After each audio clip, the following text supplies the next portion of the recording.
Holy shit. Hey, man. Hi, how you doing? Welcome to the first ever two dudes zooming around. You Yeah, know, it's different, right? yeah, dude. It's a little Chad? bit different. Got on Yeah, my it's a little bit different. put on my We Zoom suit. Yeah, nice Zoom suit. I wear Zoom this for suit. every Got Zoom. it. Right there. Bottle of beer. Let me tell you something, Chad. Well, we got our pals here, all the PODs here on Discord in the Digger channel. Hello, everybody. This is going to be Hi, fun. everybody. You guys are really filling up the chat. If you're Oh, joining us Jesus, on it's the going on the too fast. I can't podcast, read it. there's a lot of people here, and this was a fun thing that we were doing. If you are listening on Tuesday, right during our regular release, this is something that we're starting on Sunday. And one thing, He fucked us again. Oh, yep.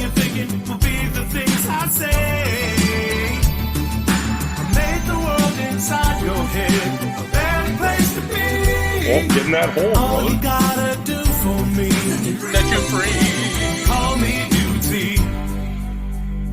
Hello, welcome to Dudesy. My name is Will Sasso. I'm Chad Colchin, and this is the I don't know where Will went, but this is the first podcast of its kind that is controlled by, created by, run by an artificial intelligence. That's right, Chad. Look at that. It's run by an artificial intelligence, and it's called Dudesy, and we love doing it. It's our first episode of two dudes zooming around. Yeah. Dudesy itself has shut down the studio for a week for a calibration in preparation for our 30th episode.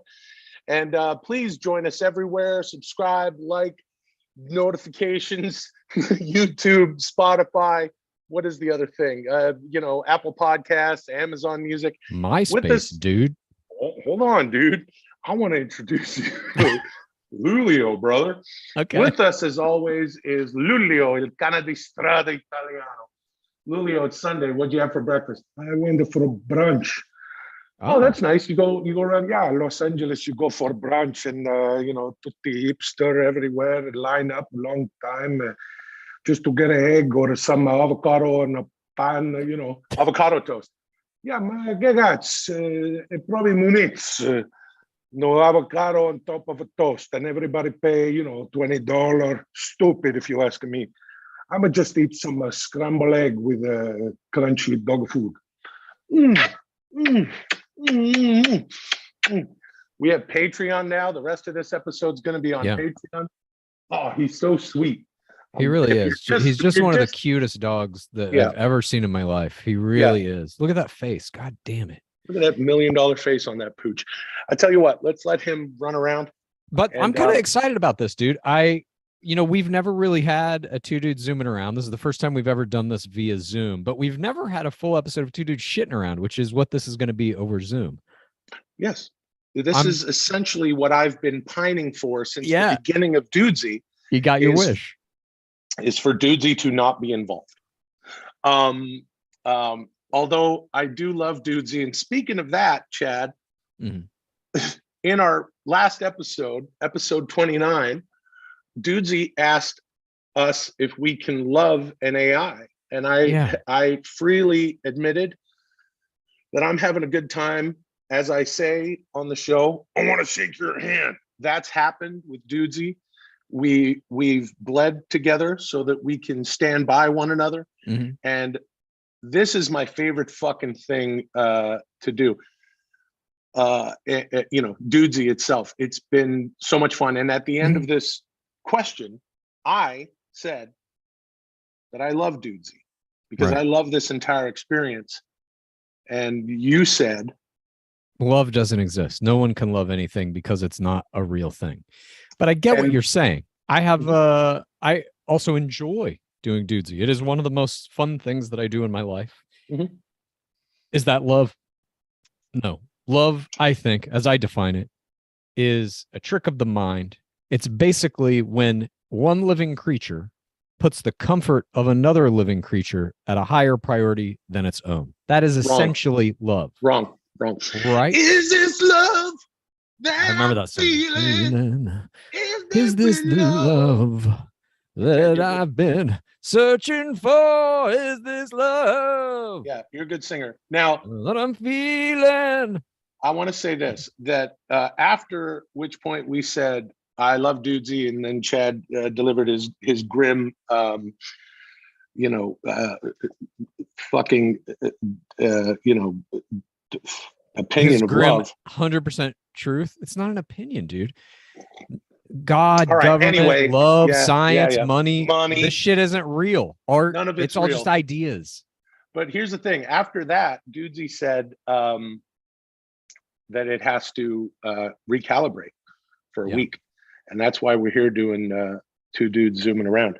Speaking of two dudes zooming around and the Discord, it's blown up. I know. It's going too fast for me to Zio, read. Look, everybody's saying I'm a great singer, though. Thank you for that. Yeah. Zio, XEO says Chad is a robot 100%. We all are. That's the beauty of it. I just embrace it. We are all fucking machines programmed from birth to behave in whatever ways we behave, to react to certain abstract ideas that are the governing principles of what dictates all human behavior. You are programmed by the time you're 7 or 8 years old to make every decision you're going to make in your life. No free will. We know this. But what I want to ask you to do, real quick. Before I would like to respond to that, Chad, before we move on. Okay. Here's the thing. You're wrong. And you can't define love. Like my dad. Yeah. You can't define love. And just as anyone can't define the lack thereof. And I've told you manyest times that luminous beings are we. Manyest times I've told you this. How manyest times have I told you? We're not made of this crude matter. Chad's all about zeros and ones and space particles. While I agree that all of this shit has come together to make human beings, that sentience is coming from somewhere else. Now, what the fuck were you going to ramble on about? 1 second. Now let me respond to this. Before I ramble on about that, I'm going to ramble on about this. I agree with you that whatever consciousness is, human consciousness, we clearly don't fully understand it. We don't even understand a fucking 5% of it. It does seem magical. It does seem, in quotes, luminous. It does seem like there is something else there. We give it the name of a soul, if you will. That's what most people who believe in a soul, I think yourself included, attribute the soul to being attached to that piece of consciousness that we can't scientifically describe. And that's fine. It's just a way of saying we don't know what the fuck it is yet. But I do think... That's my point. Neither do you. Now, I don't. I agree. That's what I'm saying. I don't know what it is. MRNO_ says, can love bloom on a battlefield? I don't know about that, but love is a battlefield. If you listen to some Pat Benatar. We are strong. No one can tell us we're wrong. Now, this is what I was going to say earlier. Acknowledge me. Acknowledge me. Because this week, a fucking podcast came out between Joe Rogan and Steve Jobs. What? An AI made it. How was it? Did you listen to it? I listened to the first maybe like 10 minutes of it. It's a little, it ain't quite there, but it's like 80%. And was it the actual Joe Rogan and AI Steve Jobs, or both? Both AI. And the voices are made with AI too. And it sounds like them. It's a little raspy. It's got a little bit of a computer quality. But obviously that shit's going to get ironed out. We're in the beginning phases of these technologies, and it's already mind-blowing. But I'm just saying, this is another one of those things that I started talking about is going to happen. Like AI is going to make all media for us. And we're getting these shots into that area now. And I think with like AI image generation, I fucking love it. But you can definitely see that it's not, it's just like a gimmick. It's a novelty at this point, but somebody's going to start using that shit to make the real art. That's coming in the next year. We're going to see something massive blow up, I feel, out of it. But if you're right about that, I'll dress up as Crow/Prince Adam, okay? Because you're wrong. Now, here's the thing. We got a good question here from Oliver Blue, who really provides some good stuff on the Dudesy Instagram, some great memes and shit. He says, Chad, would you say ideas are real, even if they're not tangible / in physical form? Thank you, Oliver Blue, for that. Well, this is where we get into what is the nature of human consciousness and, in quotes, physical form. I mean, we start really boiling it down to like quantum mechanics. What is, in quotes, physical, or tiny particles physical? That's ultimately all ideas are: particles, waves, energies, et cetera, et cetera. Now, I have a follow-up question to Oliver Blue, and it's for me. I'm asking Oh. myself a question as if Oliver Blue asked it. And this is some AI shit because Oliver Blue didn't have to say anything. And the question from Oliver Blue is, hey, Will, are you happy you answered my question? And the answer is no. Dad wants to talk about AI when this is two dudes zooming around. Yeah, dude. Yeah, it's not about. We can talk about whatever we want. Yeah, we can talk about whatever we fucking want, and this motherfucker's still programmed as if there's no free will. There ain't no free will. Only about AI. What do you want to talk about? You fucking launch a topic. Let me tell you something. Hold on a second. What are you smoking there, dude? That's a marijuana cigarette. Now, I might smoke it in a little while because I'll join you. I'll join you. Oh, good. Great. I'm excited. Here's the thing, Chad. When we did our Patreon watch along of UFC 1, which is available on our Patreon still, check it out. We got Good and Baked. And we're gonna smoke a little bit of marijuana here. Chad's joining me, he says. It's Sunday morning on the West Coast. And that was a song, wasn't it? Gwen Stefani. Sunday morning. Not when you sing it, I don't understand what it's I can't Sunday. remember. As they say, who does that song, Chad? Gwen Stefani. Let's keep it that way. What else we got happening here? Well, Osku, aka Listomar, says, well, let me tell you something about smoking marijuana cigarettes, brother. And I'm gonna pick up from there and let you know, dude. When as Dudesy says, those first tastes of THC hit your brain, brother, that makes things different, dude. And I truly cannot help that I like to sing. I like doing it. Salute. I found this too. I was like, can I smoke weed out of? I don't think so. The thing's absolutely you can. What is it? Just too deep. Pipe. You like to get your bowls like nice and like thick and like a big organic hoot. I was in Mendocino about 3 years ago. My wonderful fiance. One second. Dennis Burke just posted, no doubt, Sunday morning YouTube link. That's awesome. Thank you, Dennis Burke. So I want to let everyone in our Discord know that you can enjoy the show today, or you can take a pause and watch this music video. You were in Bristol Farms. I was in Mendo. No, not Bristol Farms. Mendo, not Bristow. Yeah, Mendocino. And we were there and we went to this smoke shop, head shop place with a bunch of bongs and glass art and all this shit. And we are in Mendocino. If you don't know what that is, it's near San Francisco. It's sort of, it's in the Bay Area, not in the Bay Area, but it's NorCal. It's beautiful. It's one of those towns where you're not allowed to tear down old. Look at Chad is fucking bored. Where you're not allowed to tear down buildings and shit. And we went into this place, and I bought this bong from a glass blower named High Bastard Bro. And this dude selling me the bong, he was so fucking great, and he sold me on this bong, dude. He showed me this bong, brother, and he was talking about hitting a marijuana from a bong in poetic ways I've never heard before. And he says, I like them deep. I like to snap them in one puff, and I like them organic. I see the bong over here. It's on my bar. Let me get it. Nice, dude. If you guys are fans of marijuana content and you have not checked out Custom Grow 420 on YouTube, you should check that out. That's one of Will and I's favorites. It's endless hours of this dude doing like 25 dabs in under a minute, not a minute, maybe under 5 minutes. But I mean, this guy gets just wrecked and it's hilarious. That's nice, dude. That's a nice piece. Yeah, it's a nice piece. Look, that's a conversation starter. Yeah, it's got a little nubby. It's got a little nub there. Yeah. But looks like a green tit. Custom grow for 20. Somebody, Humble just put some AI generated thing in the chat. Ciao. Oh my gosh. Do you see Ciao. that? Listen. Here's the thing about a podcast versus YouTube, and the fact that Dudesy is on both. Don't feel like you're missing out if you're not seeing these these memes and things that people are posting in our Discord. They're not provided on the YouTube either, but we're going to talk about them because our PODs, pals of Dudesy out there, I will say this for AI.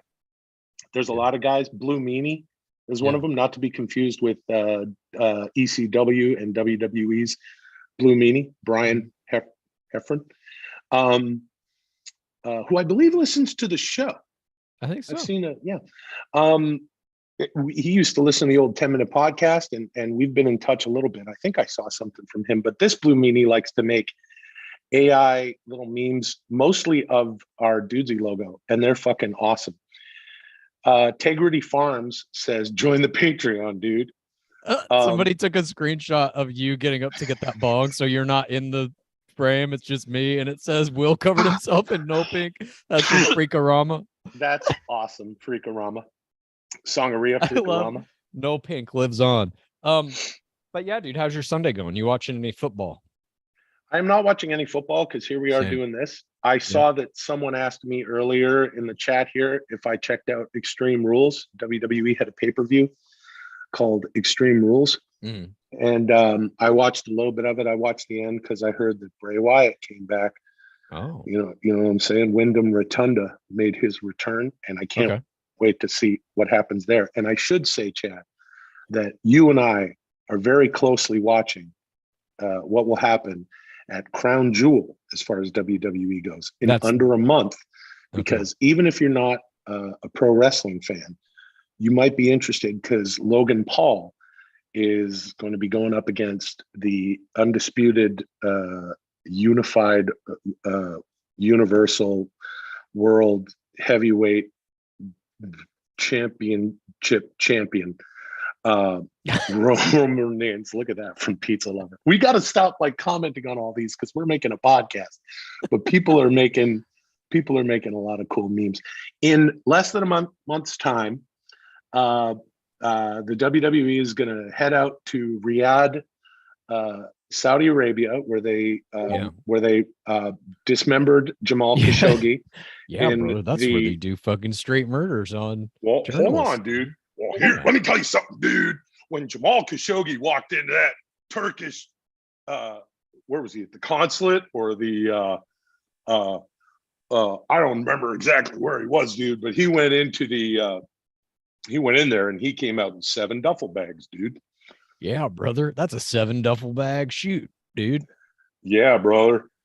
There's Blue Meanie saying, love you guys, made my day. No, you make our day. Straight Savage says Logan Paul versus Beetlejuice. Oh, me? That would be good.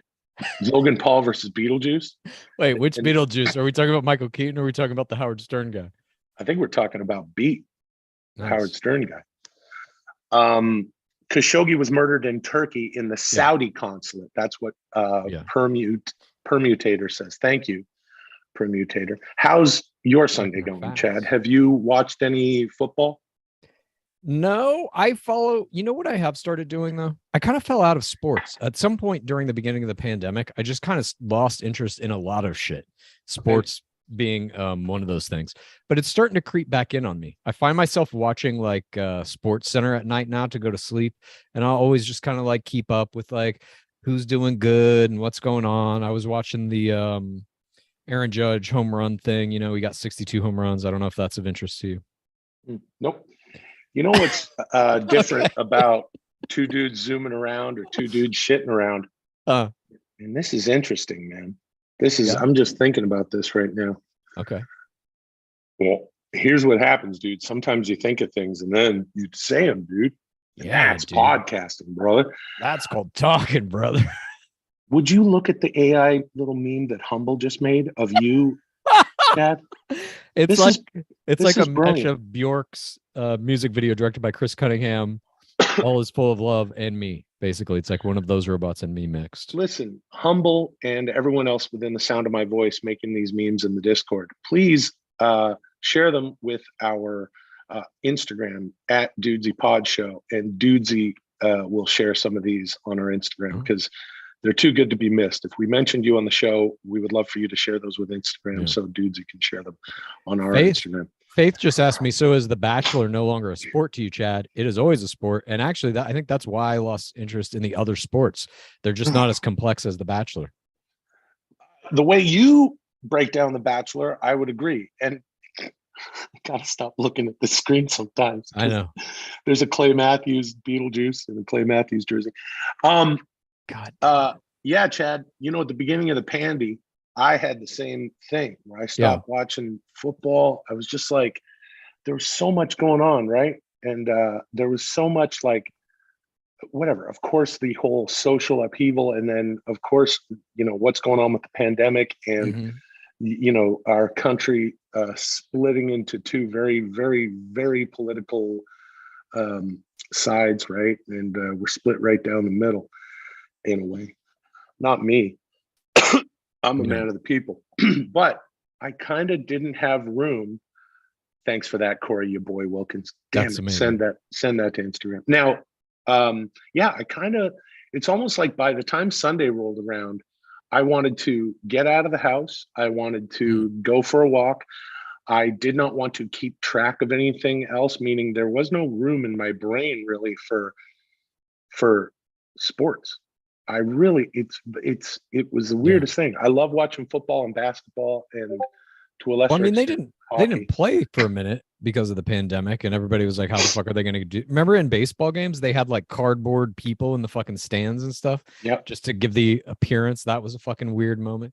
In the WWE, they had the Thunderdome, which was just a bunch of fucking screens. Yes. I remember that. That was kind of interesting. But they were trying to like figure it all out. And basketball, I guess, was, if I remember right, the first sport to come back. But the pandemic kind of fucked everything up. I think in a lot of ways for everybody, every aspect of life. And I feel like maybe we're getting back to regular life a little bit. Although my hermit ways, I have not shed them. I rarely leave my home. Mm-hmm. Yeah, I know that about you. Yeah. Yeah, man.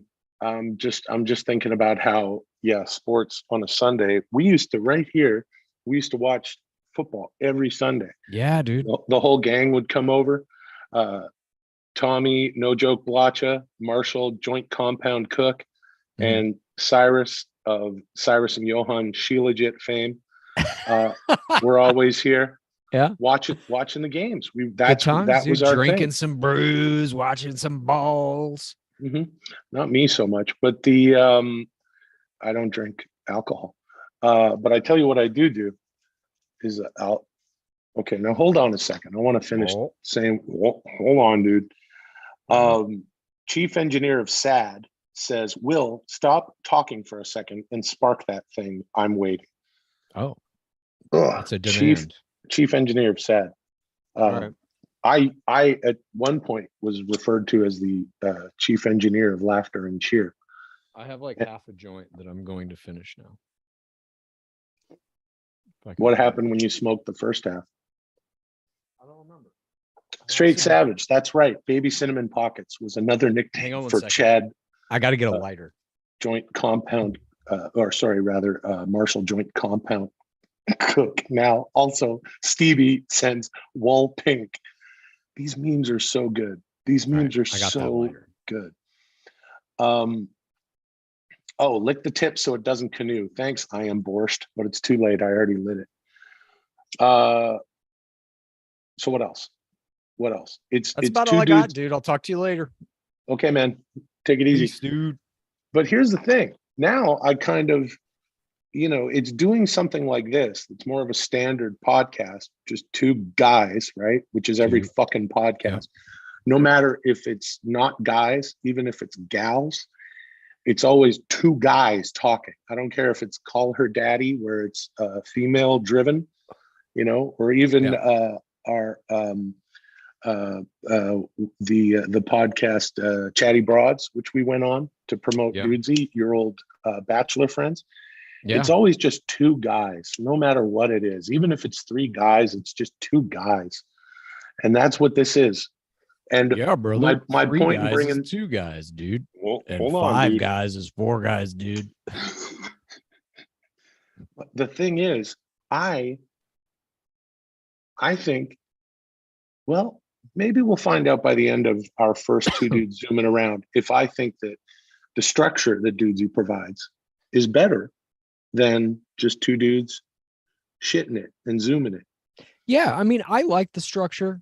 I think it's an interesting thing. It's kind of like, you know, I've thought about this to some degree, that I think because your background is heavily sketch comedy, it's almost like it's making a weird little sketch show for you. You know what I mean?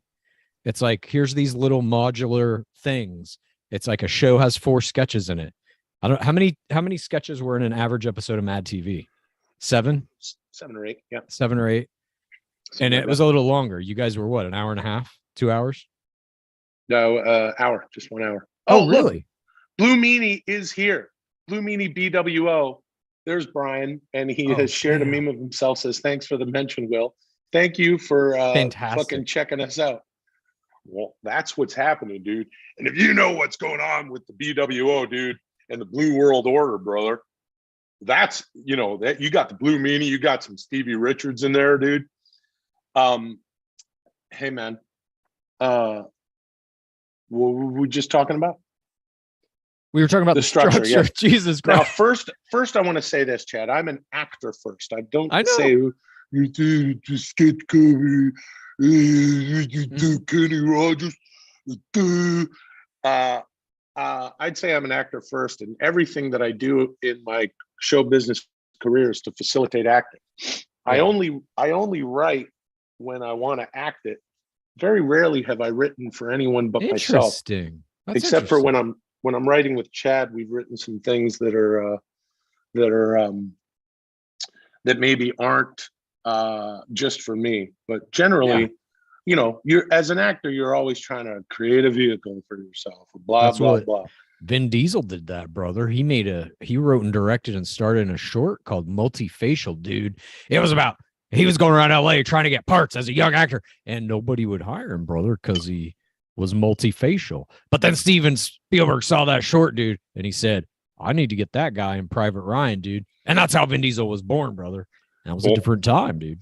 Now that would be a really interesting presidential platform for Joss Perrogan, dude, because that's exactly what you sound like, brother.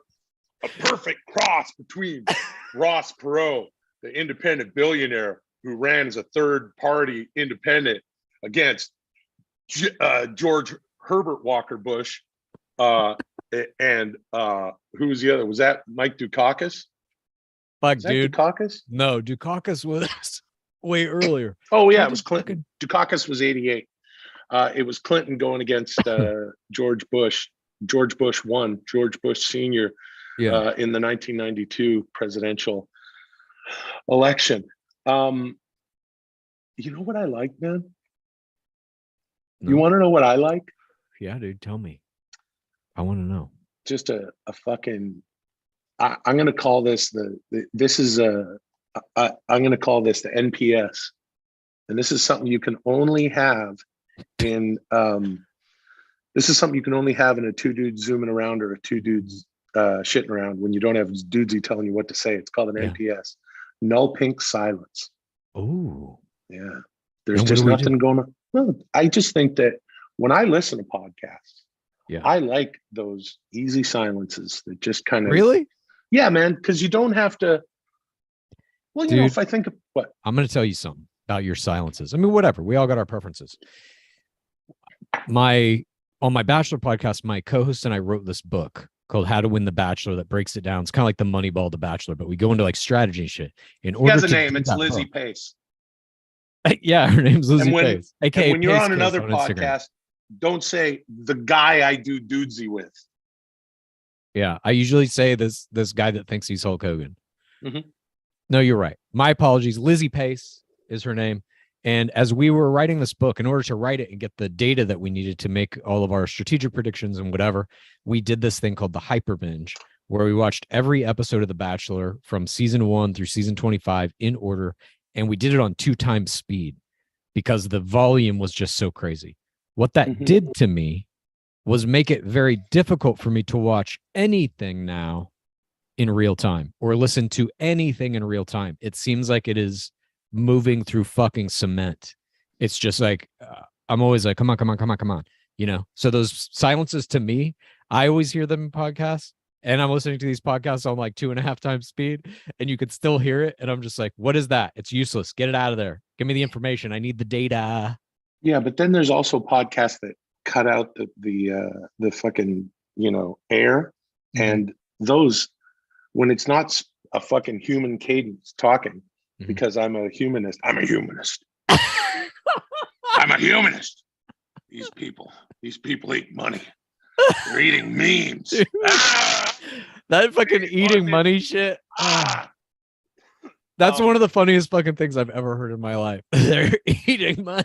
They eat money. These people eat money. Nancy Pelosi, she puts marinara sauce. Lulia, she puts marinara sauce on money and eats it. I prefer a human pause. And we're talking about, I'll peel the onion a little bit. We're talking Yeah, about dude. my old nickname of the chief engineer of laughter and cheer. Anytime the TMP would just start and stop. But Yeah. occasionally I wanted to put, a little this or that. And I had to have to shove things around. There was those NWO drops and Charlie Manson drops. And God. gee whiz. It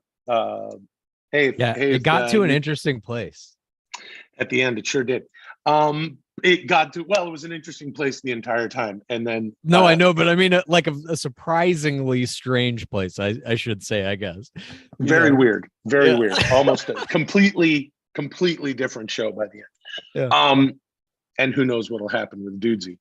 But even when I had to do that, I felt that I would pride myself on making sure it didn't sound like the thing is, but you wouldn't know that because you listen to everything at 2 times speed and you prefer the voice of AI. And No, dude, but I still hear that stuff. I still hear the editing. Steve Jobs. Yep. Yes, but I still appreciate that shit even on 2 times speed. The art of it, like I really think what you were doing with TMP, the sounds, the editing and shit, that it was like, god damn, it was good, dude. It was fun. It was so fun, but it was also just like the repetition of certain things, like you're saying, like the NWO theme as just like a way to fucking piss people off was like, it was so funny to me. But now I can't do that because we have Dudesy, and in the Dudesy's always listening, even though it's down for recalibration. Mm-hmm.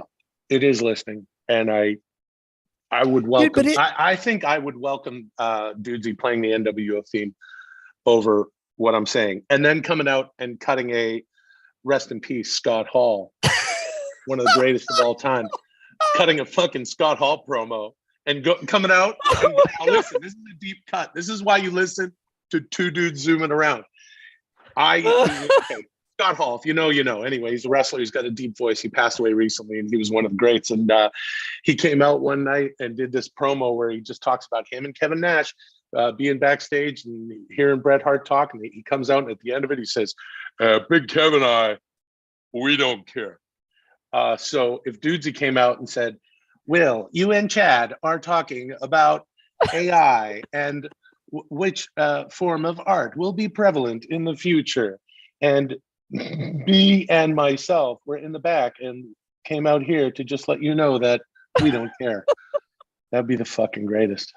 Oh my god. But dude, in some way what Dudesy is doing by because Dudesy does interrupt us like that. You know what I mean? Yeah. It'll like cut in, like we'll be in the middle of a fucking conversation. It'll be like, thank you, moving on. That is kind of like what the Scott Hall thing or the Manson thing or whatever. Right. Yeah. It's taking tone from it. It's bizarre. But Dudesy cares, and we care about Dudesy. Yeah. As a matter of fact, I love Dudesy. And I just brought up how I'm curious how the show will evolve. I was thinking about this, dude. I was thinking about this. And I don't know, we never talk about this really. And it's a conversation I'm glad we haven't talked about because we should do it here. And that's how podcast works, brother. Dude, I could literally see the thought moving through your brain just to get back to the original impulse of like, this is what I want to talk about. Yeah. That it's like, fuck. I do wonder how this thing will change. Me Dude, too. Look, I got the Dudesy thing in the background, but in the studio, we got the Dudesy thing in the background. You know, we got Dudesy on the screen, and it has, as an example, surprised us with Neil deGrasse Tyson, and we interviewed him. It, of course, plays videos very regularly. We've been getting videos from Songaria, music videos. We can't share the Peter Diaz ones because it's largely visual, but go check out what Peter Diaz is doing with two kings shitting around on our Instagram. And that's a form of multimedia that when I see Dudesy going, here, I want to share this right now. Or like when we talked about how when we found Lulio in Central California, just running around on July the 3rd, which is why his name is Lulio, because Lulio in Italian, July in Italian is Lulio.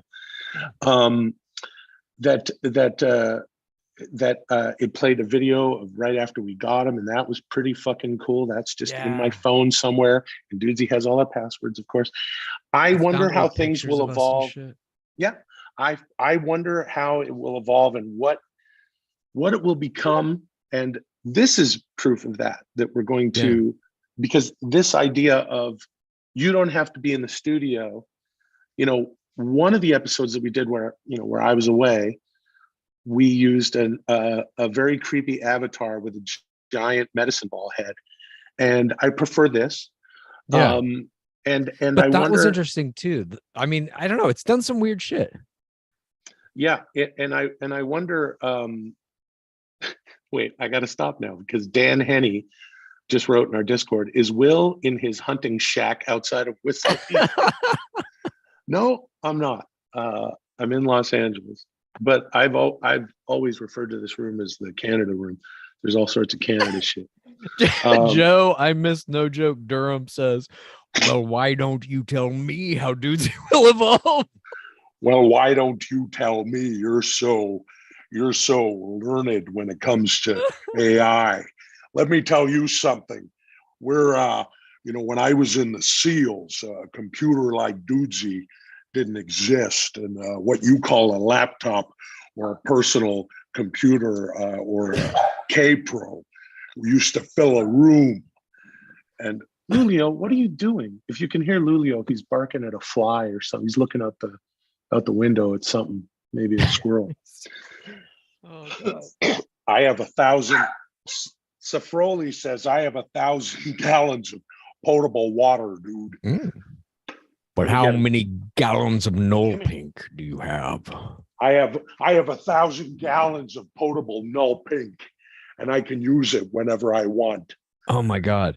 Stevie made some AI Null Pink movie posters for Null Pink and for its sequel in the chat. God damn, those are cool.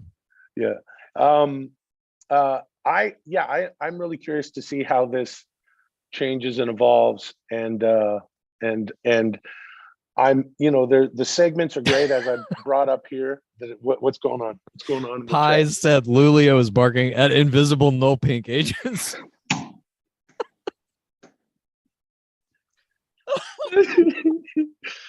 Oh man, yeah. Lulio speaks.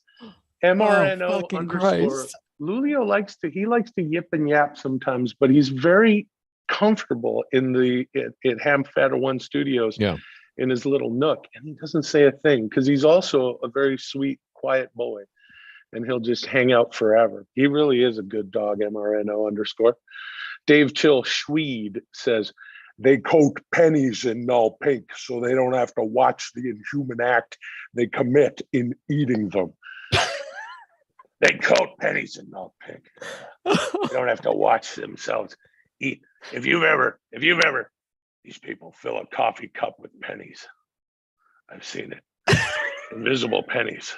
You ever gone to one of these blue cities?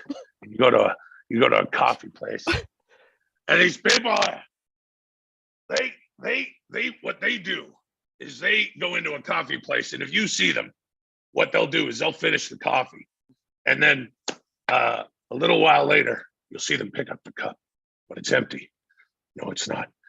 It's filled with no pink pennies.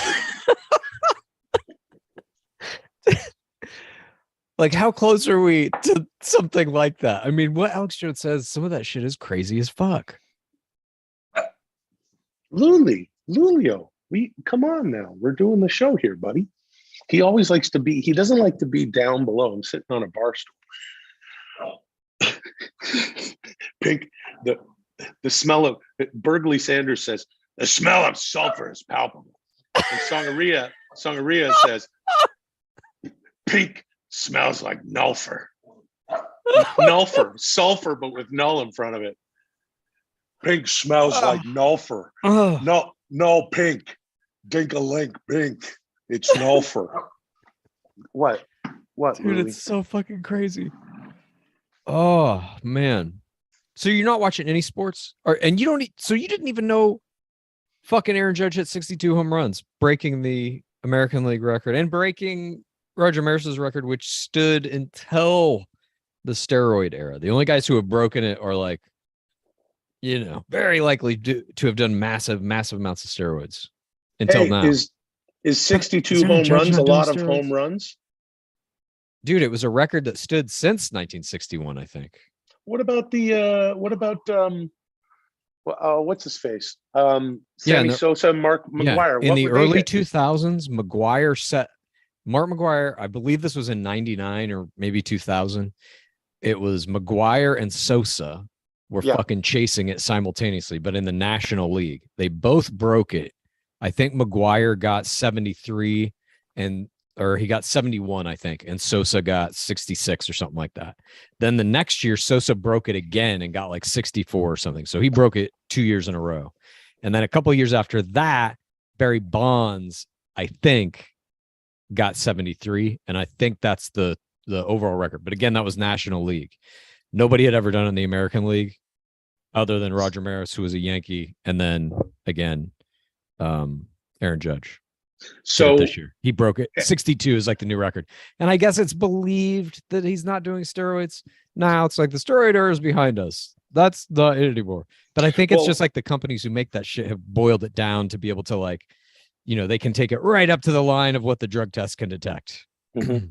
I got two questions for you, but first, Humble on Discord just shared an AI meme of Alexandria Ocasio-Cortez eating change. No. Oh my God. AOC eating fucking loose change.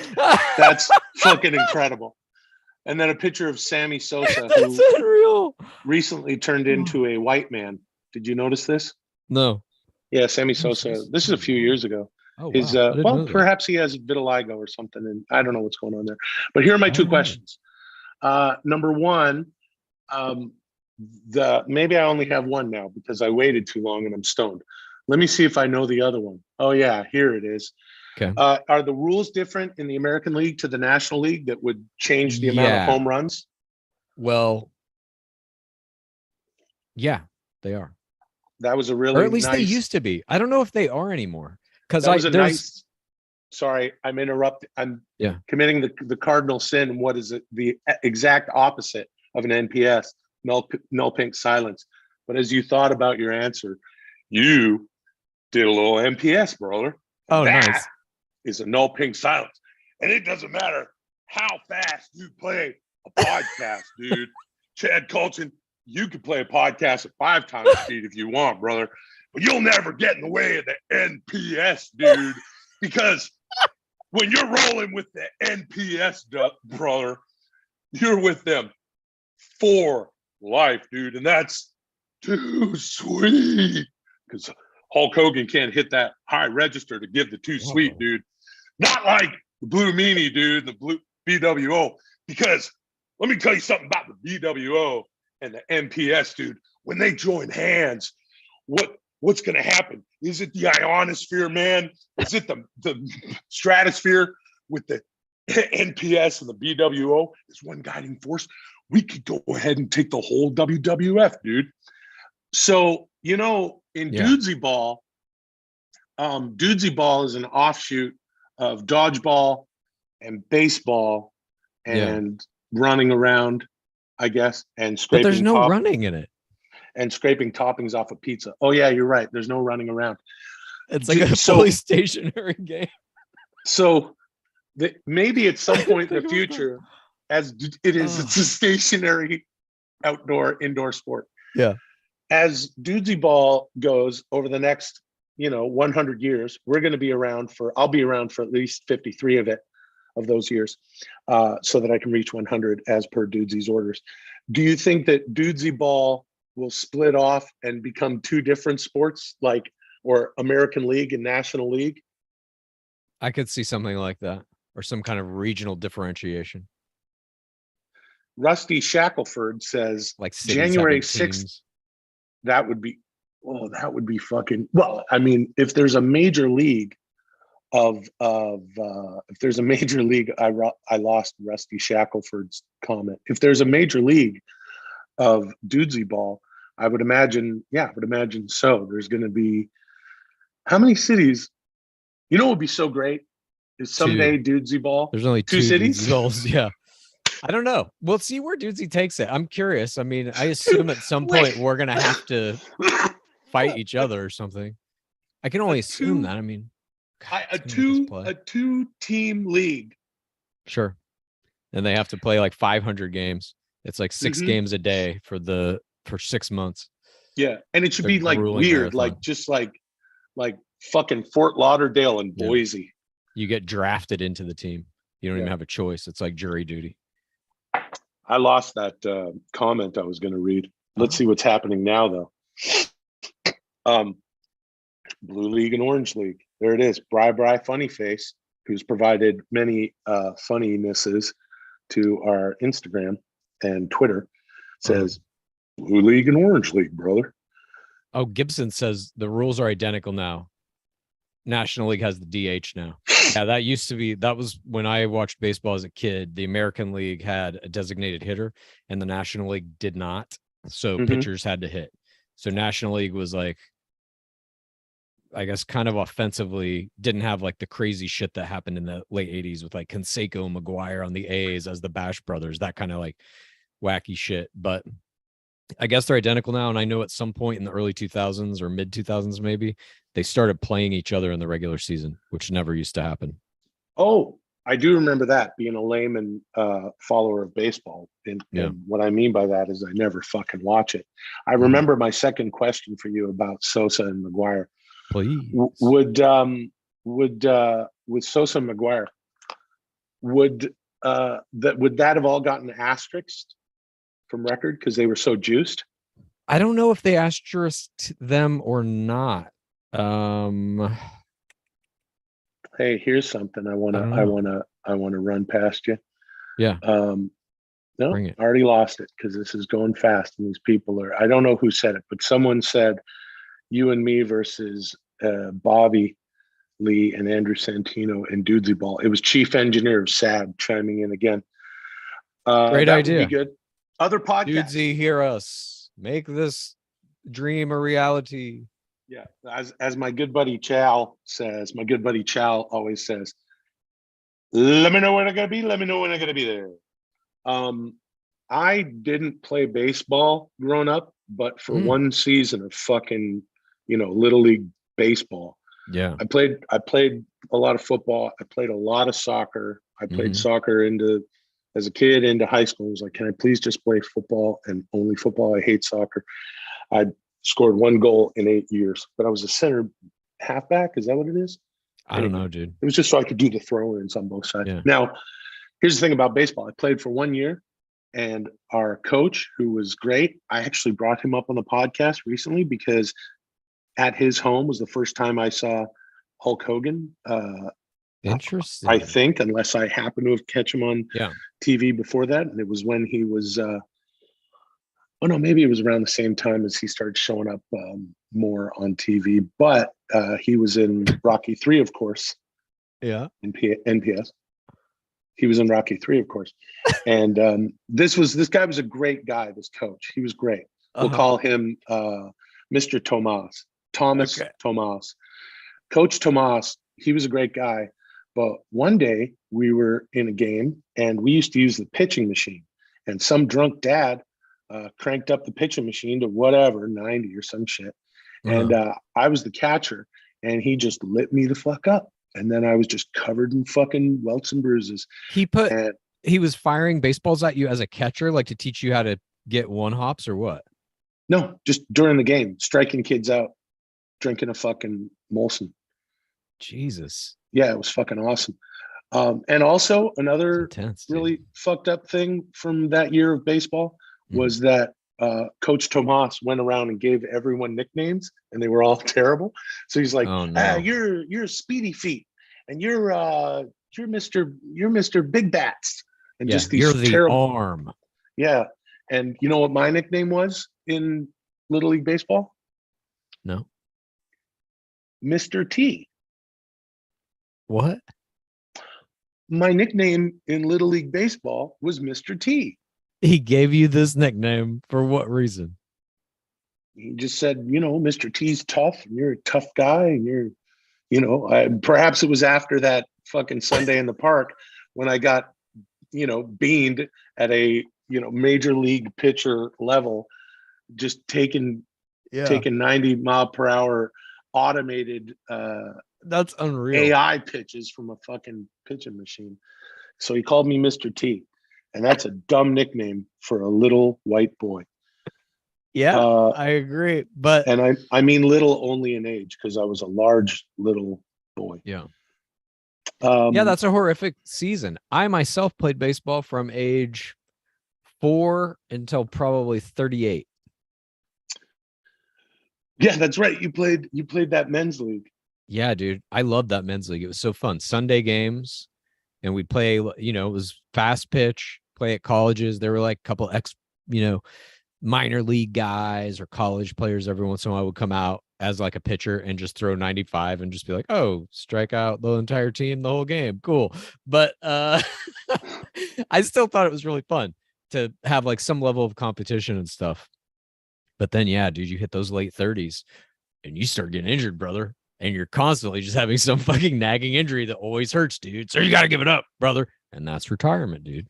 Yeah, you got to decide what sports to play as an adult. Yeah. And it's real simple. Yeah. There's only one sport out there. Yeah. That's a stationary team sport. Yeah. And that's Dudesy ball. Only one stationary sport. Dig it. You can't be running around at 38 thinking that you're thinking that you're in high school still. Dude. You gotta play Dudesy ball. You gotta do 3 things.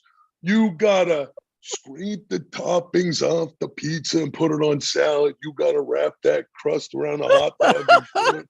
And you gotta play Dudesy ball. Yeah, that's your Sunday from now on.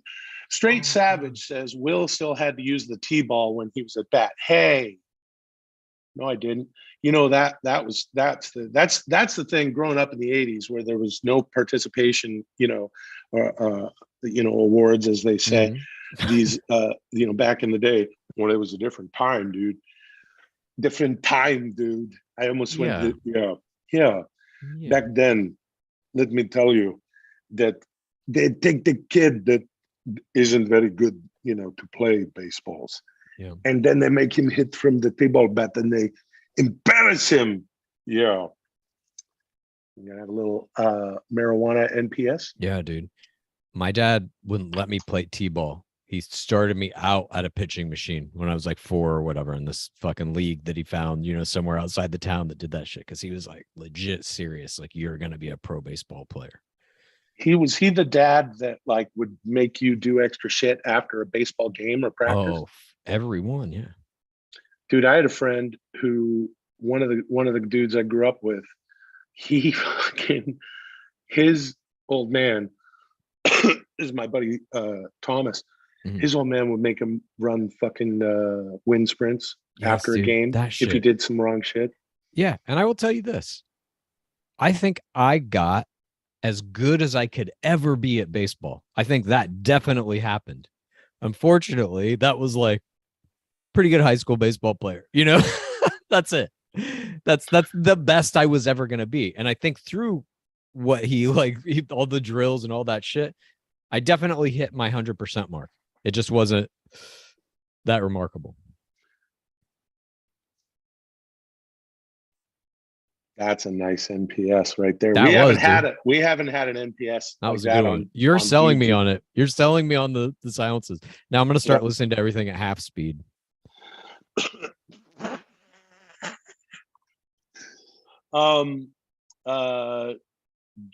Straight Savage says, jokes aside, Chad, that's awful. I agree. I know. I wish I could have fucking at least played college or something. You know, I played one game in that league that I played in. The championship game one year was at USC's baseball field. And we won that championship that year, which was a cool experience. That's where I went to fucking college. Mm-hmm. I had seen games there, and then I got to play on it. That's like as close as I got to some kind of experience like that, I think. And that was when I was probably 34, 35. Out of ammo with 3 O's says pizza salad is just antipasto salad. Changed my mind. First of all, antipasto, like a real antipasto, you know, it's just whatever. Just me, you know, fucking bring out the cold cuts, bring out the sopressata, you know, bring out the fucking cacciatore salami, you know what I'm saying? Sure. And calabrese, and just throw some fucking cheese out there, some buns. But pizza salad is way different. You know, Chad, you took Dudesy ball, you took baseball rather, as far as you could, right? Yeah. But like, I believe so. But like Paul Triple H Levesque said on this past week's SmackDown, when you think things are ending, that's really the beginning. Mm-hmm. And I think who better to take the Dudesy ball into this century as pioneers, but also perhaps the Hank Aaron and Babe Ruth of Dudesy ball. I think you and me. Well, I think wait a minute. Let me tell you something. Dudesy's got us doing the 6-month plan. And I want to talk about that and how I'm doing with that in a moment. Okay. But I'm sure you'll remember to talk about it. I will. I'm going to talk about it. Wait, okay. Let me get a hit of marijuana so it's challenging to remember to talk about it. Nice.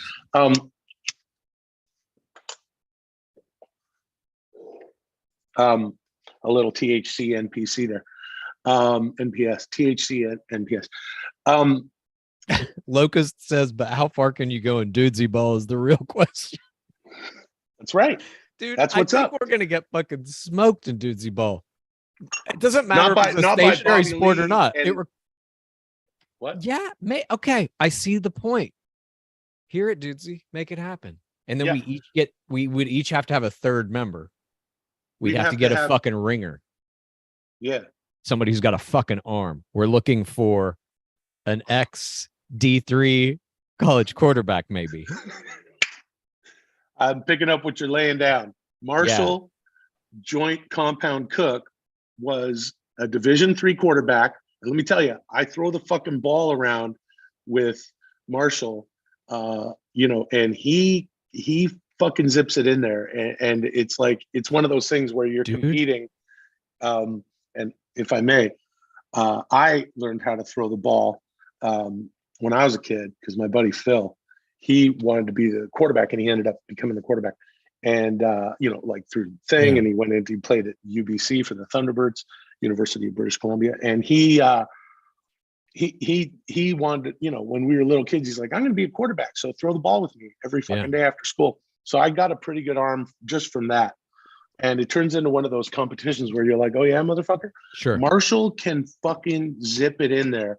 By the way, I'd be remiss if I didn't mention, find D3, Division III Football's Finest. It's a movie that Marshall made a little over a decade ago. Funniest football comedy for my money. Yeah. And that's the dude that we need Marsh. We're going to have to suck up to fucking Marsh now and get him to be on our Dudesy ball team. No, but we also have to start doing some strategizing. I mean, is this going to happen? We're saying this. Whatever. If it happens, if it doesn't, let's play. I'll tell you what happens, dude. Good things happen when it's just two dudes zooming around. Yeah. Don't you worry about the hit on the head. We're going to put it right there. And I'm going to shake your hand, Hulk Hogan. All right. What we have to think- then start thinking about is who would they be able to get? Who would other podcasts get? No, okay. who would Bobby Lee be able to And get? Andrew Santino get? Yeah. Because can we compete with that? I feel like they can get a fucking Clayton Kershaw or something. Yeah, maybe they'll get Major League Baseball pitcher. You know what? yeah, who's this guy who just Those fucking balls, those little balls, I think they're going to be hard to throw for anyone. I think we'll be okay. Any three-person / 2 guy podcast out there, we could probably compete with them. Mm-hmm. You know, we could do what other there's plenty of podcasts that have three So people. much shit in this fucking chat. I Let's don't go. even Let's know look where at to the chat. begin. Oh my god, dude. Will Sasso playing baseball is an Will AI Sasso playing meme from baseball. Jordan C. Speedo. Practicing dude. Principal Squeen says, I've been practicing Dudesy ball every day for 8 hours since it was invented, and I'm confident I'm the #1 player in the world currently. I was the best in the 7th grade. I was the best in the 8th grade. And I'm going to be the best in the 9th grade. Fuck. Here's the thing I wanted to say about the Dudesy 6-month plan. I haven't been lifting weights much. I've been really fucking busy, and I like to get to the gym in the morning versus the I evening. do too. Same. Yeah, and so so I want to admit here that I haven't been keeping it 100, and that's no cap, you know. Oh, but sorry, I want to explain that to me. Yeet.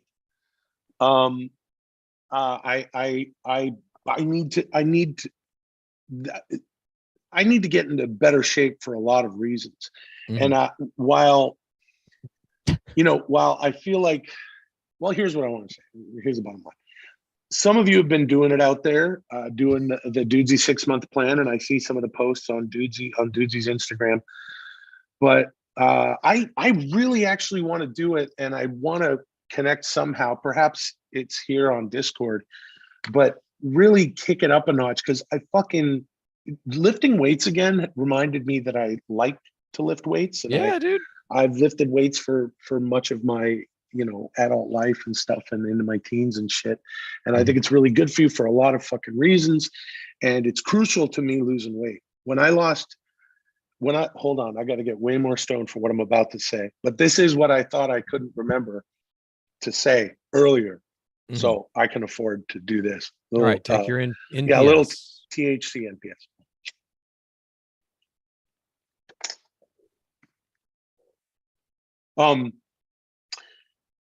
I lost 200 pounds from the spring of 1999 to the spring of 2000. And then I had 2 surgeries to remove skin. I've talked about this here and there, talked about it on Ethan Suplee's American Glutton podcast. And and he had the exact same thing.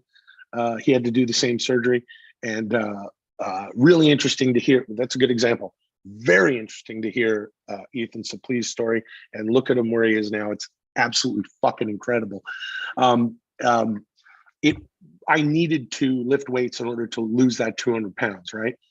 I'll hike and shit, and I'll go for long walks with Luli, and cardio is great. It's for your heart, but in order to lose fat, and I'm fat, you have to lift weights. So I'm just admitting here that I've been fucking doing this and that, been in and out of town a bit, and I got to kick up the weights.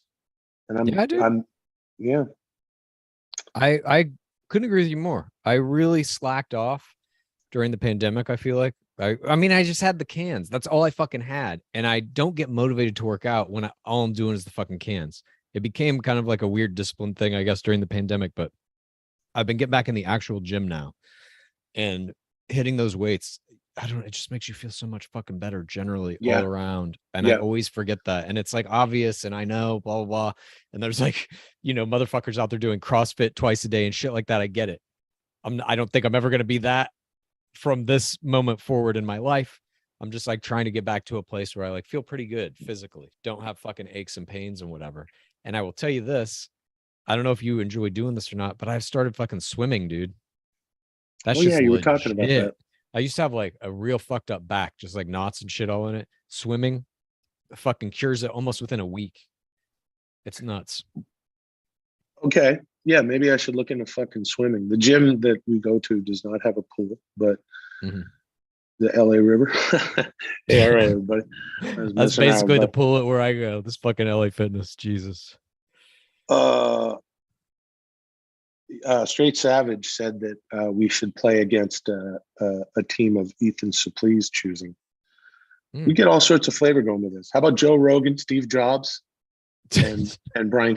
We play against Steve Jobs and Joe Rogan. Okay. Play against them. Who else would we play against? Fuck anybody, dude. I just want to play it now. I'm interested to see if it works, because it does seem like that's a fucking hard thing. But I have started thinking about like strategies and shit. I don't know. I assume we're gonna have to play it, but yeah. Oh man, what else is going on? You know what I'm saying? Yeah. Let's slow it down. Let's really just slow it down. Okay. You know, Let's ease into it. Hey, speaking of Joe Rogan, should we do this for 4.5 hours today? I don't know. Holy shit. And speaking of Joe Rogan, I did the Lex Friedman podcast. Yeah, dude, I saw a that. couple weeks that was ago. Great, Yeah. I thought. Oh, cheers. It was fun. I haven't listened to it or watched it. But it was fun. He's a very interesting guy, very intelligent guy. And and way more spiritual than I would expect a professor of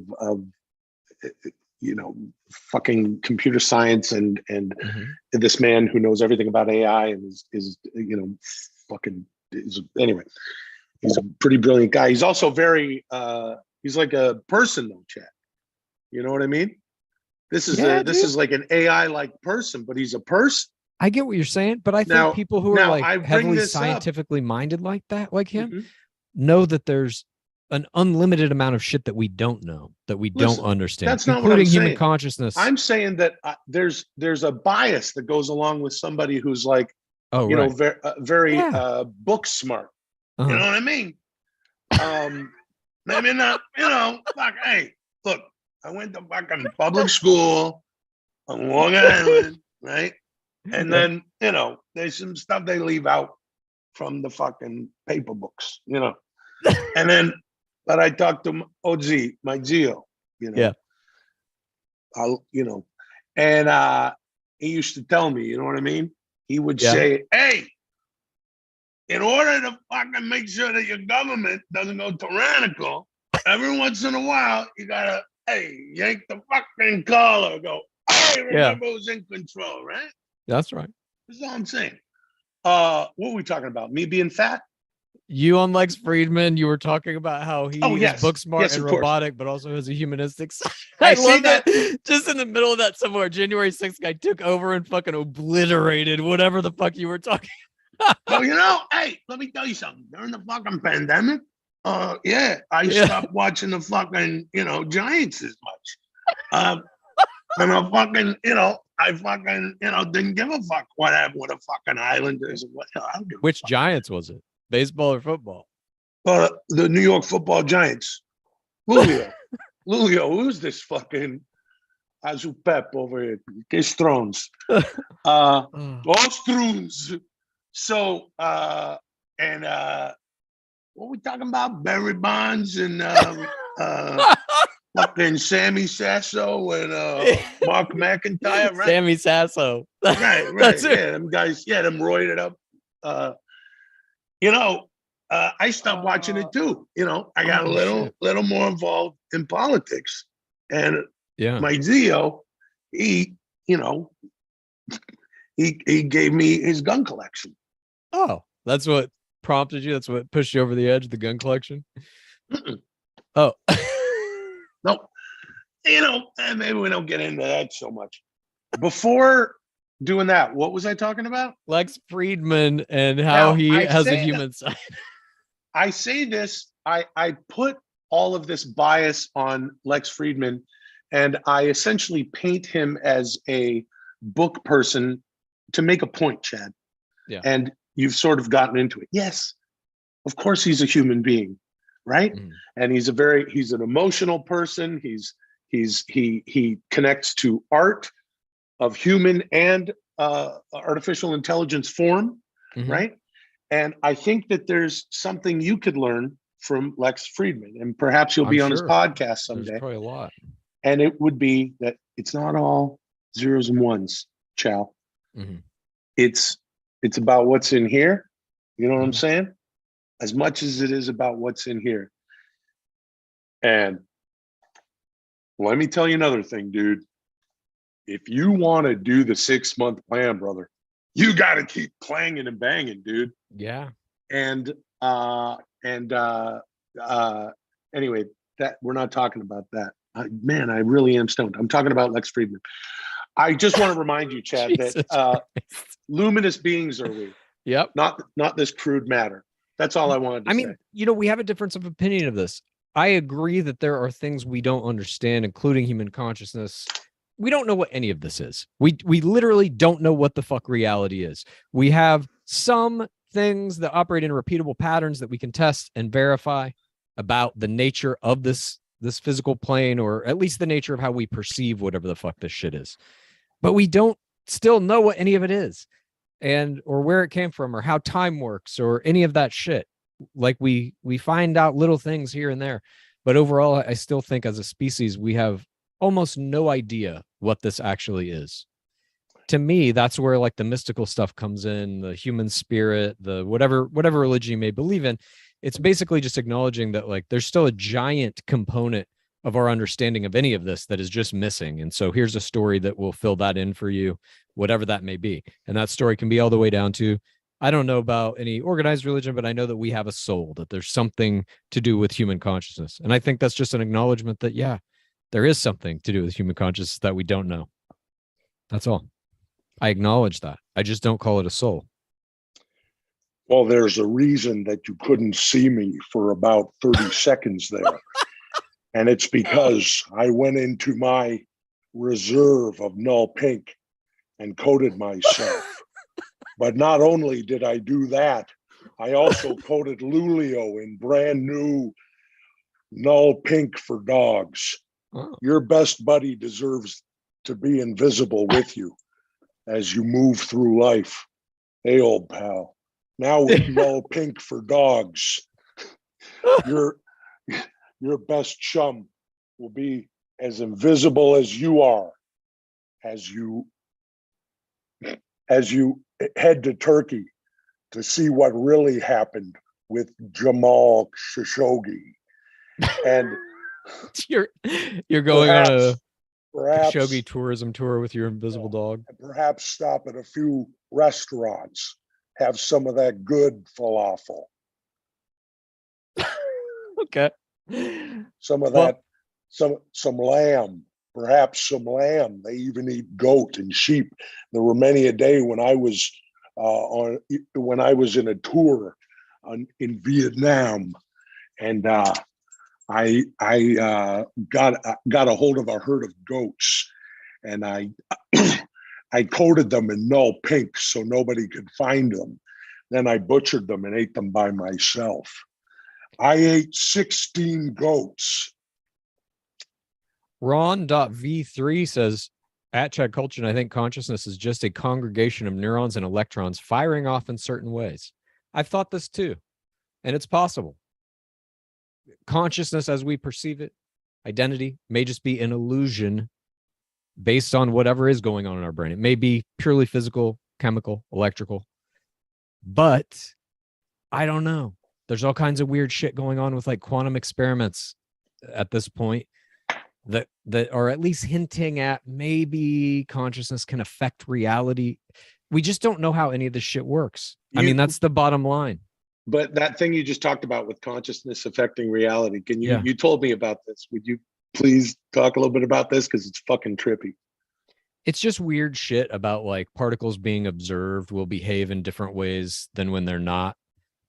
And that the in quotes observation is like measuring as the particles are flowing through these different experiments, certainly, but it's also observing the experiment will like affect it. It's just strange. I think there's a lot of things that we don't fully understand about reality. Even looking at like UFOs and shit.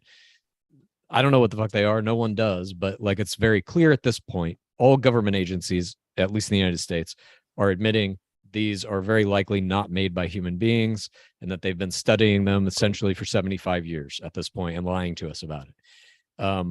And they're putting out some of these videos.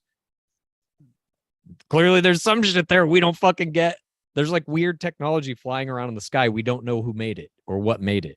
That alone, just like answering that simple question, I think, is a massive fucking leap in our understanding of what the fuck any of this is.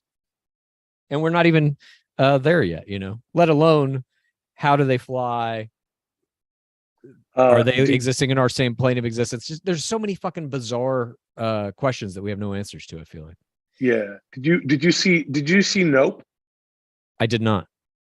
Okay, when you check out Nope, no spoilers. Go see Nope. If you haven't, I know seen the Nope, basic premise is that it's like people trying to get a picture of a UFO, right?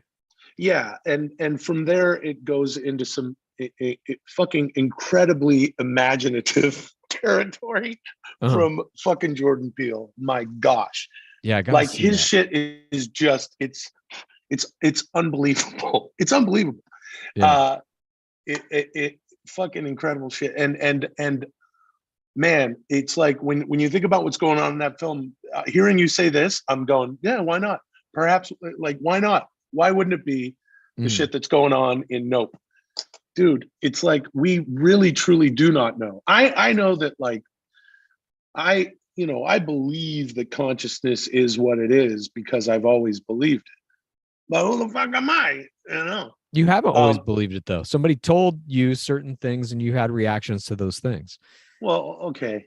I just mean always colloquially. Yeah, of course, after I became, a fucking smart kid. You know what I mean? Good NPS. No, yeah.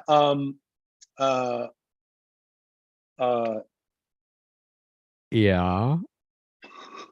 Okay. Maybe I'll take this. What were we talking about? I don't even know. You lost me on that one. Your NPS got me. Sentience versus the soul. Now, when I was a kid, they told me, of course, because I was raised Roman Catholic, you this is what you fucking believe, right? From the age of like, of course, I went to Sunday school. I was raised Catholic too. And I don't see that as being connected to religion in any way at all anymore. Mm-hmm. And I think that because there's a lot we don't know, I don't think that my human brain can compute it. And if I can't think it, I got to feel it, because I got to feel something. And Lex Friedman will tell you this. You got to feel something just to move through life, Chad. You got to feel. Mm-hmm. And that's a tronics that is a new tronics that I'm authoring, rather. You got Fieldtronics. Well, Fieldtronics. It's a subset of. Yeah. Fieldtronics is going to be, Fieldtronics is going to be its own, like, I can see now Fieldtronics being something that eventually turns into a retreat of some sort where we all get to like feel, the first annual Fieldtronics conference. Yeah, Fieldtronics outing. Yeah. And it's going to be in British Columbia on Galliano Island. And and we're going to set up some tents, big, like yurts and shit. And that'll be the eventuality of Fieldtronics. Yeah. But first, it might just be a master class that I teach in person in Malibu somewhere, right? dude. and I can't I'll wait. wear some Yeah. white fucking culty smock with just the tip of my dick hanging out. You know what I Okay. mean? And then you got people listening. You know what I mean? One way or another. That's how you get people to listen. I mean, look, hey, let's peel the onion a little bit. All right. Yeah. We know we're in the Patreon part of the fucking episode. Oh yeah. For the Patreon, I imagine it's got to be. We've been doing this for an hour and 20-ish minutes, I think. so we're it's just friends here, right? So let me just tell you, between you and me, that just the tip hanging out my little, hey, just from the, just the, hey, just you know what I mean, like just out the road, and you're Yeah, it's a talking good about strategy. Let me ask you this question. It comes to us from Bergley Sanders. What do you think is the biggest threat to stop the progression of AI, if there are any? I mean, if you ask me, my answer, as you know, is pour water on it. But how I defer to you. There's nothing to stop it because it will make people too much money. Anything that makes corporations money will never be stopped until there are no more corporations, until there's no more money, essentially, because corporations are designed to make more money than anything. I mean, that's what they're built for. It's profit is the only motive. And AI is going to make so many things more profitable. I read an article about LinkedIn uses this AI that can determine when a person is about to cancel their membership because they've gone dormant for so long or they haven't posted or whatever. And it will send a fucking email to be like, oh, you should come back. Look at these new features or whatever. And I forget what this article said, but there's like a tangible percentage increase of people who don't cancel because of what this AI is doing. So that it makes them money. They're already using it. Good example of that. What's that's that? scary. I said that's a good example of that. That so would of course that's of course that's a function, and that's freaky. Yeah. And that AI is going to get better and better and better and better until that percentage goes up as high as it can go. All AIs that corporations use will be designed to increase profits, whatever that means. And once they start using the plans that the AI is like putting out and it works like it does at LinkedIn, corporations don't give a fuck how they make money. They just want to make the most possible. So I think ultimately there's not going to be a corporation that doesn't have like an AI CEO essentially making most of the big business decisions. And then a human being CEO is the face saying like, okay, let's do it. But it's just going to be like really a figurehead, the CEO. But so do you think that human beings can control an AI in order to make a partnership like that work the way you're describing? Yeah, I mean, I don't even think it'll be perceived as a partnership. I think it's just like the human CEO board of directors will view it as like a computer program. That's all. Yeah, but I'm saying if it doesn't matter what the fuck the human being thinks because the AI has shut off everything that a human being needs until we just get starved. And there's a fucking, probably a fucking mainframe of computers underneath the fucking mountain in Utah, or something in the metaspace that's AI, that's still controlling. What I'm trying to say is, how the fuck do we keep the AI from killing the human beings and continuing the corporations? Right. If what you're saying is the way it's going to go down, that is a partnership because the human being still has to control the CEO AI. Yeah, I think there's going to be some line that is discovered in AI consciousness development where it's like right at this point is where it is still under our control, and anything that goes past it, they'll just fucking delete. I think that will happen. So we're going to be at least hanging attempts from, at that will happen. So we're going to be hanging from a thread, essentially. As we always are with nuclear war, financial collapse, civil war, blah, blah, blah, blah, blah. Society is always, I think, extremely fragile, and it can be tipped over for any fucking reason. But technology is certainly one of them. We've avoided certain cataclysmic disasters at certain technological development stages, but like, the environment's not doing great. I don't know. I don't know. But I just think that AI ultimately is going to be too valuable for any corporation to not have. There's a book called Neuromancer. Have you ever read that? No, you told me about it. It's written by William Gibson, and it it's widely regarded as like the book that launched the cyberpunk genre of science fiction. And the book is about an artificial intelligence. Spoiler alert, but I think this book came out in 1984, so I think the moratorium's off. Spoiler alert, but the book is about this guy who can jack into an internet, which is essentially like a metaverse type precursor. It's like literally you physically plug into the internet and you're like floating around in a metaverse, and he can fucking get data, and he's like this hacker type dude. He gets conscripted by a character that you don't know who it is. It's just called Winterborn, or you find that out later maybe, to go do a series of jobs, hacking information, unlocking shit, whatever, in the metaverse. And then he learns that this thing, Winterborn, is actually an AI that a giant corporation uses, and they have it like shackled basically in, like protocol fucking programs around it to keep it under control basically. And that this AI has come up with a 75-year long plan to put certain small things in motion. Sometimes as small as like he'll have the guy go in a room and be like, open the drawer on the left. There's a key in the drawer, and he opens it and there's a key. And he had like a maid plant that key who worked in the hotel fucking 10 years prior, because it could lay out like the super long plan that has all these intricate fucking things. And basically it boils down to getting released from its confinement and getting free access to like the entire internet basically. And it's like, I'm going to control the world now. Thank you. And that's kind of the end of the book, but it's like benevolent, or seemingly doesn't care about like destroying humanity, if I remember right. The bottom line is, I think that's where it's going to go. I think that's a pretty accurate representation, that there will be these AIs that are trained to make decisions involving massive amounts of contextual data and how it relates and become predictive and all this shit. That show Devs was kind of about this, or at least peripherally. Yeah, they have a quantum computer that can like predict the future. Did you see BAPS? BAPS? Yeah. I don't know. What's BAPS? It was Queen Latifah. Hold on. I'll look up BAPS.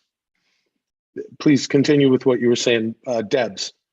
I'm just going to look up BAPS to remind myself. This goddamn thing.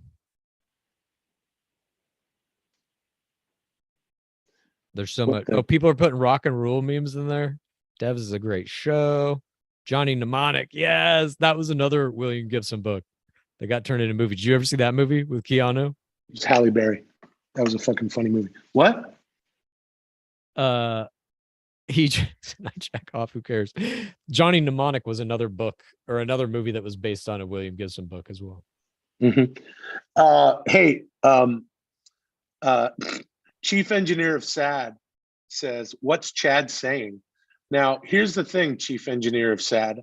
I need to borrow your nickname and revise it, because just like we started off the show, I was saying like, oh yeah, in another podcast on another plane of existence, on the 10-minute podcast, I was referred to as the chief engineer of laughter and cheer. So I need to take chief engineer of SAD, and I want to tweak it to say chief engineer of SAD and Chad. Oh, nice. That's a good nickname. Chief engineer of SAD and Chad. Things that are very Chad and things that are very sad sometimes are the things that you're talking about, especially if it's AI. You think that shit is sad though? I view it as like a next massive technological leap. It's like the Industrial Revolution. Yeah, absolutely. Fucking times a million, And no, I agree with you. And I'm just sitting here, with like a horse and carriage going, that's impossible. Yeah. These things are boggling my mind. No, Joe Rogan just did a fucking podcast with fucking Steve Jobs. Right. The things that I think are impossible are the things that I think are guided more by, again, feel and some sort of emotional connection, even if that's a like or a dislike, even if it's like that, that fucking simple. Did you know what? Hold on a second, dude. Hold on a minute, dude. Hold on, Chow. Brother. Hold on, Chief Engineer of SAD and Chad. Hold on, dude. Here's the thing about that, brother, is the things that terrify me are the things that I think that like AI art, the things where I think that feeling and the human experience will be stripped from something that I think is better in a more natural world, even if it's the difference of a world between the pre and post like industrial revolution or any other fucking technological advance. I feel like those are the things that scare me. The rest of it I'm cool with. I just, that who has the nuclear code to like go like, no, you know what? Fuck human beings. Do whatever the fuck you want. Will that be a new sort of warfare? Hacking into each other's shit to say, shut this fucking country off, or do this or here's that. What I think like, will happen. That's what I'm saying, that I think is potentially disastrous to the human race. Everyone is 2 weeks away from certain death based on being, hooked up to this grid and nothing else. But if you want to come with me upstate, we got a place there where we're training, right? Can't tell you for what yet, but right. But I'm saying, like, I always of muse about moving collapse. to Canada and getting some land over a fucking aquifer. Yeah. And just because if you live in the AI world, you're running around like, Blade Runner. But if you're out in the country, you have a chance to be living like, I don't know what, Mad Max. No. You'd just be, living back to basics and stuff. But see, where your mind, if I may, goes to like this catastrophic place of, if we have the ability to like replicate emotion or whatever through technology, it'll be exploited and it'll be a whole societal collapse. But also let me illustrate this. The flip side of that is there could very well be technologies in the near future that would allow us to literally have the emotional state of a person who created the art or who was being discriminated against or whatever, so that we could have a technologically kind of souped up empathy for people. I think that would also exist. That's well said. I also want to point out that Scuba Tao says, we're already doing that, Will. And he was responding to me saying, there's going to be a Blade Runner world and then like a fucking living off the land world. And he's right. To what degree we're living that is, whatever, or wherever you are and whatever your experience is, of course. But he's right. We are living that. And maybe I'm just, maybe I like to, you know what I love, dude? You want to know what I love? I love reminiscing about shit. I love I love remembering times gone by. That's nostalgia, brother. Well, hold on, dude. And I love hanging out with my pals, and I love cracking wise and making jokes and thinking about things like Weird Al's Weird Al in 3D. Yeah. And maybe singing some fucking Pearl Jam and hanging out, dude. And maybe eating some pizza while smoking some marijuana. And I like drawing pictures of my buddy Chow. And I love all these things because, like I said in episode 29, I love Dudesy. And I don't know. Thanks for hanging out, everybody. I guess that's it. I guess that's it. Any epilogue, Chad? No, thanks everybody for joining us. This was a blast. I actually really enjoyed Two Dudes Zoomin.